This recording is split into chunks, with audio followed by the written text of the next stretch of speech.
Hey guys, what's up? Right now I am working on the van, or getting ready to start working on the van. I'm kind of just planning out our bench seat area, so if you don't already know, I'll give you a visual. So I am planning for there to be a bench seat here that actually is hidden underneath this hinge part of the bed, and one here. And then there will be a slide out table that comes out from the middle so that Tasha can and I can sit there and work in that area.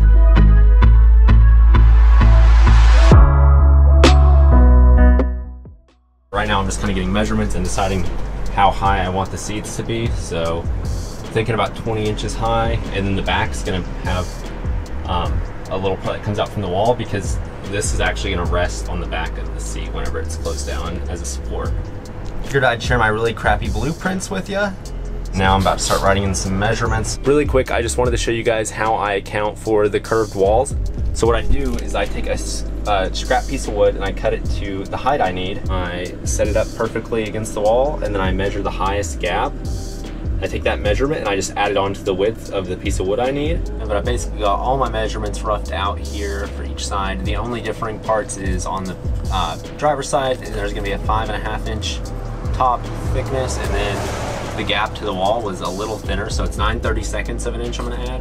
And for the driver's side, I found the gap was 7/16 inch. So I'm just gonna go ahead and jump on into it. I wanna take a quick second and say that I'm now recording in 4K. I've changed some of our video settings around, and I got a neutral density filter. So if you guys kind of notice a little better video quality, drop a comment below. I'm really interested to see if you guys notice any difference. That does not seem like a very long seat. Huh. I'm not sure yet. I'm gonna look. I'm gonna turn you guys off for a minute. I'm gonna decide what I'm gonna do. I may extend this out another inch or two.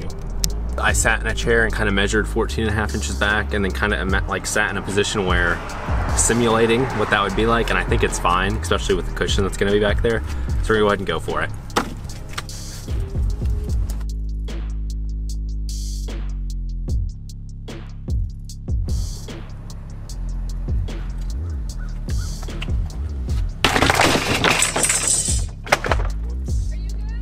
Yeah. There we go.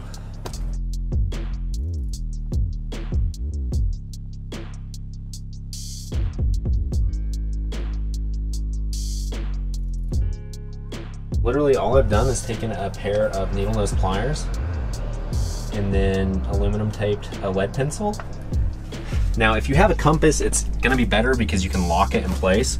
But basically what you wanna do is you wanna figure out where your gap is the furthest from the wall, and then you wanna set it there, and you wanna make that your gap, and then you wanna hold this at, you wanna try to like put your finger, what I've done is kind of put my finger between here so that it stays almost at that same exact size, and then you just tilt it and draw up and draw down, and you can see it's made this line, and once I cut that line out and sand it down a little, it's gonna fit nearly perfect.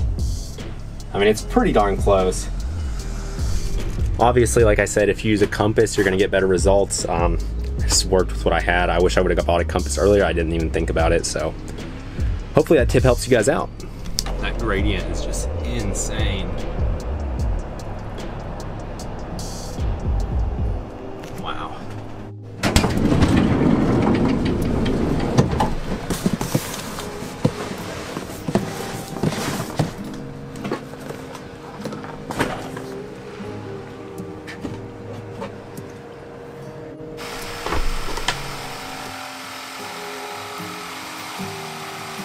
I've just finished drilling up the slats. Got 8 of these bad boys. Let's go ahead and install them.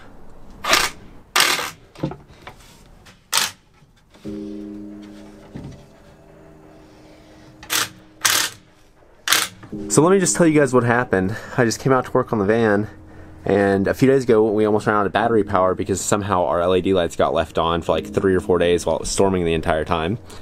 And so I disconnected all of our loads, and I didn't think about the fact that that includes our fridge and freezer, which had food from our camp trip still out here, because we kind of just left it out here because I needed to test fit stuff with it. So I came out here today and then realized, like, oh my God, all that food's gonna be bad. I'm gonna have to clean out those fridges. So I'm taking a look at the fridge, I'm not opening it because I'm like afraid what it smells like. And then I notice our subfloor is wet. So the stuff in our freezer thawed out, the drain plug in the bottom of the fridge was just loose enough that water drained down, soaked our flipping subfloor. Oh, I was so annoyed. I've been drying it with a hairdryer and I had to pull up the floor. Now it kind of looks ugly, like, let's see. You guys can kind of see the ripples. This is gonna be covered by our fridge, so I'm not super concerned about it. But this is not what I was planning to do today. It's just annoying.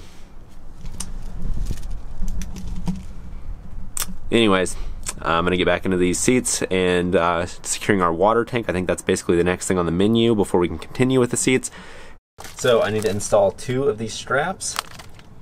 Well, 2 of these D-rings right here, so I can put 2 of these straps over the water tank.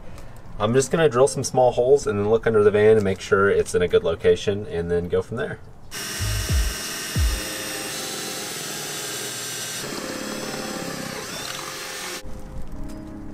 You can see the 4 holes. Looking good. I need to run to the hardware store and get 8 carriage bolts to mount these D-rings down with. So let's do that.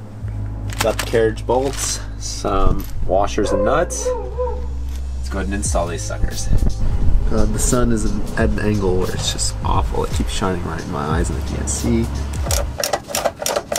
I've got these straps mounted right here. And now I've just got to cut out some spots in the side of the seat to allow the straps to come through. And I've also got to cut out, because one of the D-rings is in the way, got to cut out a little bit from that bottom support beam from the chair. So, looking good so far.